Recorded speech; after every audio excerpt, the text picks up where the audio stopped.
बुलेटिनच्या सुरुवातीला एक breaking news आहे। नागपूरमध्ये रस्ता सुशोभीकरणासाठी दुभाजकावर लावलेली जी झाडं होती तो तोडण्यात आलेली आहे। 602 झाडं अज्ञातांनी तोडल्याचं उघडकीस आलंय। त्रिमूर्तीनगर चौक ते खामला चौकाच्या दरम्यान 2 किलोमीटर दुभाजकावर लावलेली ही झाडं अज्ञातांनी तोडली आहे। ही झाडं तोडतानाचं सीसीटीव्ही आता समोर आलेला आहे। तर जो अज्ञात व्यक्ती ही झाडं तोडत होता तेव्हाची ही दृश्य आपण बघू शकतोय। कुणी तोडली ही झाडं असा सवाल विचारला जात होता आणि अशातच झाडं तोडतानाचा हा व्हिडिओ समोर आलेला आहे, सीसीटीव्ही समोर आलेला आहे। त्यामुळे हा व्यक्ती आता कधी पकडला जाणार ते बघावं लागेल, कारण लाखोंचा खर्च करून ही झाडं लावण्यात आलेली होती, त्याचबरोबर ती वाढलेलीही होती आणि उंचच्या उंच वाढलेली ही झाडं या अज्ञातानं तोडलेली आहे दुभाजकावरची। त्यामुळे आता हा व्यक्ती कधी पकडला जातो ते बघावं लागेल। आणि या विषयी अधिक माहितीसाठी आपले प्रतिनिधी उदय तिमांडे आपल्या सोबत जोडले गेले आहेत। उदय, काय सांगाल? एक आश्चर्य व्यक्त केलं जात होतं, कारण दुभाजक जे रस्त्याच्या मधोमध असतं तिथली भली मोठी झाडं तोडण्यात आलेली होती। आता सीसीटीव्ही समोर आलाय, हा व्यक्ती नेमका कोण आहे, काय कारवाई करण्यात आली आहे? नक्कीच खरं तर ही एक तर आश्चर्यजनक घटना होती, कारण भर दुपारच्या वेळी जे आहे ते नागपूरच्या गजबजलेला भाग असलेल्या त्रिमूर्तीनगरमध्ये रस्त्याच्या दुभाजकावर असलेली 600 झाडं जी आहेत ती अज्ञाताकडून कापण्यात आलेली। आता खरं तर या सगळ्याचा सीसीटीव्ही समोर आलेला आहे आणि सीसीटीव्ही मध्ये आपल्याला पाहता येतंय की कुऱ्हाडीच्या साह्यानं जे आहे ते मोठे म्हणजे साधारणतः 20 फूट उंचीचे अशोकाचे झाडं जी आहेत ती हा व्यक्ती कापताना दिसत आहे। हे सीसीटीव्ही फुटेज आता पोलिसांनी ताब्यात घेतलेले आणि या सीसीटीव्हीच्या आधारे जे आहे ते हा अज्ञात व्यक्ती कोण आहे, हा आरोपी कोण आहे याचा शोध ते नागपूर पोलिसांकडून घेतला जातोय। मात्र ज्यावेळी भर दुपारी जे आहे ते 600 झाडं कापले जातात आणि रस्त्यावरून लाखोंची वर्दळ असताना त्याला कोणी रोकत देखील नाही। खरं तर ही नागपूरकर म्हणून एक चिंतेची बातमी आहे। मात्र आता पोलिसांनी या सगळ्या संदर्भात गुन्हा दाखल केलेला आहे, त्यामुळे पोलिसांनी सीसीटीव्ही देखील जप्त केलेला आहे। त्यामुळे हा आरोपी नेमका कोण आहे आणि कुठल्या उद्देशाने यानं झाडं कापले हे आरोपीला ताब्यात घेतल्यानंतर स्पष्ट होईल। पोलिसांनी अंदाज व्यक्त केलेला आहे की संध्याकाळपर्यंत जो आहे तो आरोपी पोलिसांच्या ताब्यात असेल आणि नेमकी ही झाडं का कापली या प्रश्नांची उत्तरं मिळेल।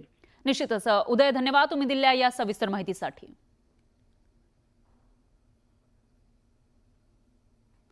यानंतर बघूयात राज्यासह देश विदेशातील बातम्या।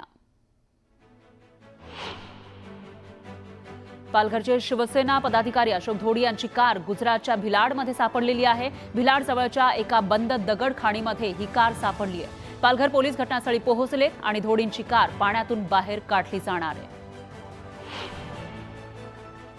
अशोक धोडींच्या अपहरण प्रकरणी धोडींच्या पत्नी आणि मुलानं पालकमंत्री गणेश नाईक यांची भेट घेतली।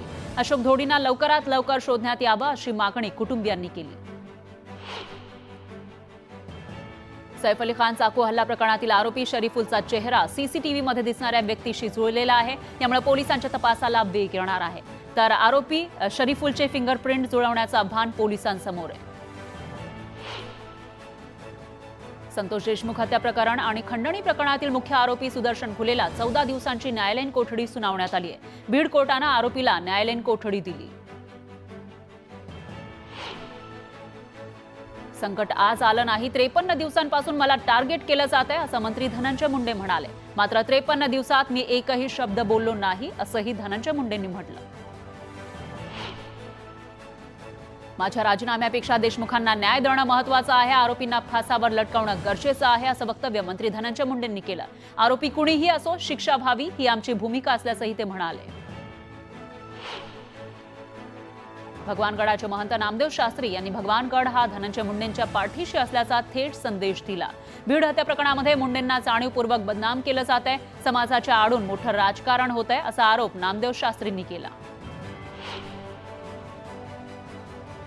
धनंजय मुंडे गुन्हेगार नाहीत हे ठामपणे सांगू शकतो, ते खंडणी घेऊन जगणारे नाहीत असं वक्तव्य महंत नामदेव शास्त्रींनी केलं। त्यामुळे धनंजय मुंडेंना नवसंजीवनी मिळणार का याविषयी चर्चांना उधाण आलं।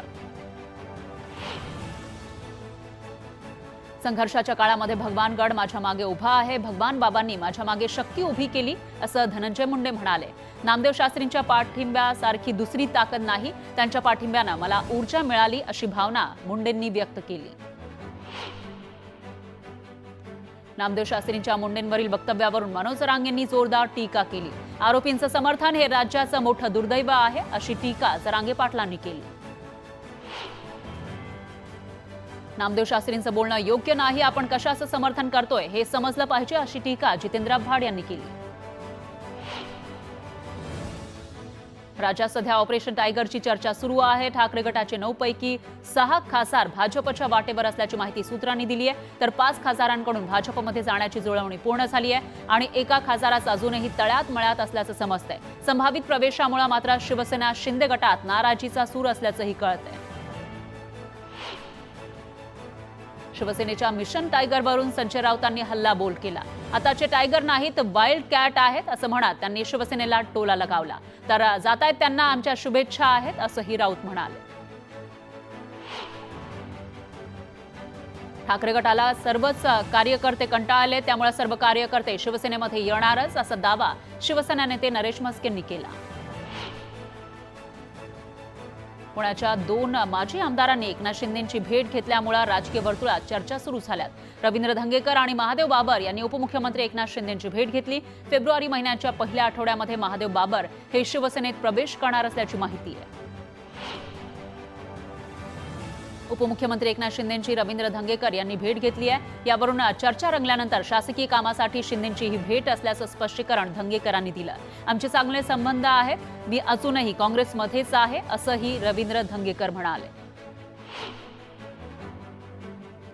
मागच्या काळामध्ये मी पुन्हा येईन असं सर्व उपहासात्मकपणे म्हणायचे, पण काळ आणि वेळेप्रमाणे शब्दांचे अर्थ बदलतात असं म्हणत फडणवीसांनी विरोधकांवर निशाणा साधला. मी पुन्हा येईन, माझा पिच्छा सोडत नाही असंही फडणवीस म्हणाले. पालकमंत्रीपदाचा तिढा मुख्यमंत्र्यांच्या दिल्ली दौऱ्यानंतर मिटणार असल्याची माहिती आहे. रायगडचं पालकमंत्रीपद सोडण्यासाठी राष्ट्रवादी अनुकूल नाहीये, तर रायगडमध्ये शिवसेनेच्या आमदारांची नाराजी अद्यापही कायम आहे. त्यामुळे मुख्यमंत्री फडणवीस काय निर्णय घेणार याकडे लक्ष आहे. रायगडच्या पालकमंत्रीपदासाठी आम्ही आशावादी आहोत, त्यामुळे मुख्यमंत्री आणि उपमुख्यमंत्री योग्य तो तोडगा काढून निर्णय घेतील आणि रायगडच्या पालकमंत्रीपदाला न्याय देतील असं वक्तव्य महेंद्र थोरवेंनी केलंय. मुख्यमंत्री फडणवीसांनी मंत्र्यांचा क्लास घेत आठवड्याचं वेळापत्रक ठरवलं. मंत्री सोमवार ते बुधवार मुंबईमध्ये असतील, तर गुरुवारी आणि शुक्रवारी राज्यभरात विभागवार कामाचा आढावा घेणार आहेत आणि शनिवारी रविवारी आपल्या मतदारसंघातील प्रश्न मार्गी लावणार आहेत. मुख्यमंत्री फडणवीस आणि छगन भुजबळ दोघेही पुण्यामध्ये होते. एका सर्किट हाऊसमध्ये वास्तव्यास होते, पण तरीही दोन्ही नेत्यांची भेट झाली नाही. तर भुजबळांनी नियोजित कार्यक्रमामुळे फडणवीसांची भेट न घेता सर्किट हाऊस सोडलं. उद्याचं बजेट हे महिला तरुण वर्गासाठी अत्यंत महत्त्वाचं आहे. बजेटमधून नवा विश्वास निर्माण होईल. हा अर्थसंकल्प नवीन ऊर्जा देणारा असेल असा विश्वास पंतप्रधान मोदींनी व्यक्त केला. रिफॉर्म, परफॉर्म आणि ट्रान्सफॉर्म ही आपली त्रिसूत्री आहे असं पंतप्रधान मोदी म्हणाले. विकसित भारताच्या संकल्पाच्या पूर्तीसाठी प्रयत्न करू. सर्व खासदार विकसित भारतासाठी योगदान देतील असंही त्यांनी म्हटलंय.